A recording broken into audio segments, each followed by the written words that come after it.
Gidauniyar Farfesa Fantami ta kaddamar da rabon kayan abinci na Maulidin shekara ta 2026 na sama da naira miliyan 150 a jihar Gombe.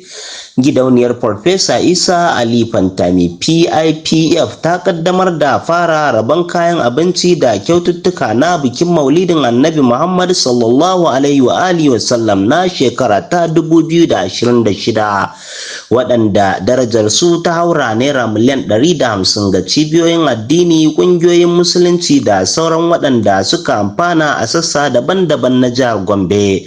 Rabon kayan na daga cikin shirye-shiryen gidauniyar na tallafawa al'umma da kuma ayyukan jin kai da take gudanarwa, musamman a lokutan manyan bukukuwan addini. A cewar bayanan da aka bayar, wannan shiri ya shafi sama da zawiya, tsangaya, ƙungiyoyin musulunci 300 da kuma wasu fitattun mutane a fadin jihar Gombe. Manufar rabon kayan ita ce tallafawa cibiyoyin addini, malamai, shugabannin al'umma da sauran jama'a domin rage musu nauyin gudanar da bukukuwan Maulidin Annabi Muhammad sallallahu alaihi wa alihi wasallam, tare da ƙarfafa ɗabi'un kyautatawa, tausayi, taimakon juna da haɗin kan al'umma. Daga cikin kayayyakin da aka tanada domin wannan tallafi akwai sama da buhun shinkafa 500, kowanne yana ɗauke da nauyin kilogiram 50. Haka kuma gidauniyar ta raba kwalaye 500 na sufageti da fakitin ruwan roba 150, baya ga ruwan leda 1,500 waɗanda aka rarraba ga waɗanda suka amfana a sassa daban-daban na jihar. An tsara rabon ne ta yadda kayan za su isa ga al'ummomi daga sassa daban-daban na jihar Gombe domin tabbatar da cewa tallafin bai tsaya a wani yanki guda ba.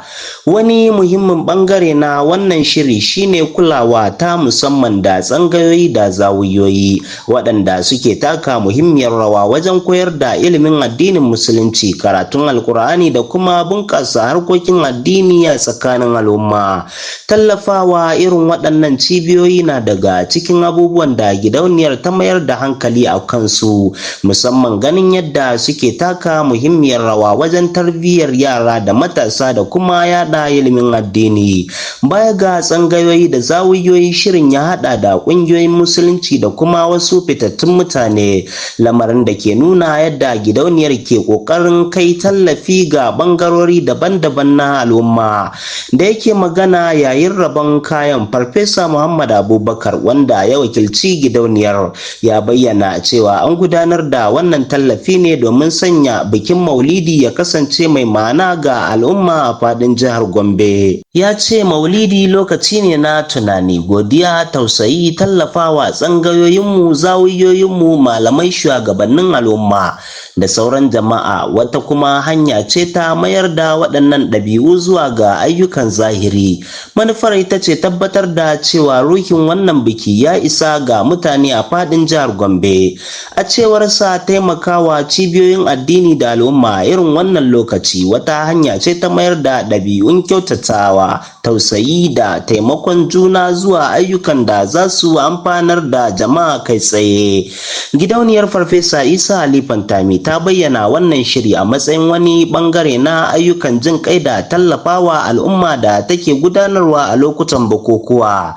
Rabon kayan abinci na Maulidin shekara ta 2026 ya zo ne da nufin taimakawa cibiyoyin addini da sauran waɗanda suka amfana wajen gudanar da shirye-shiryensu, tare da ƙarfafa al'adar bayar da tallafi da ɗaukar nauyin juna a tsakanin al'umma. Haka kuma shirin na nuni da muhimmancin haɗin kai tsakanin al'umma, musamman wajen tallafawa cibiyoyin da suke taka rawa wajen ilimi, tarbiyya da harkokin addini. Gidauniyar ta ci gaba da jaddada muhimmancin taimakon juna da hidima ga al'umma, musamman a lokacin manyan bukukuwan addini, inda bukatun wasu daga cikin al'umma ke karuwa. Ta hanyar irin waɗannan shirye-shirye, gidauniyar Farfesa Isa Ali Fantami na ƙoƙarin bayar da gudunmuwa wajen inganta jin daɗin al'umma tare da bunƙasa al'adar kyauta, tausayi, hidima da taimakon juna musamman ga tsangayoyi, zawiyoyi, malamai da sauran cibiyoyin addini. A bana darajar kayayyakin da aka kaddamar da rabansu ta haura naira miliyan 150 yayin da dubban mutane da cibiyoyi suka ci gajiyar shirin a sassa daban-daban na jihar Gombe. Ku ci gaba da kasancewa tare da tashar Fagen Labarai domin samun sahihan labarai, ingantattun bayanai da rahotanni cikin gaggawa. Kada ku manta ku danna maballin subscribe sannan ku kunna ƙararrawa domin kada ku rasa sabbin rahotanninmu.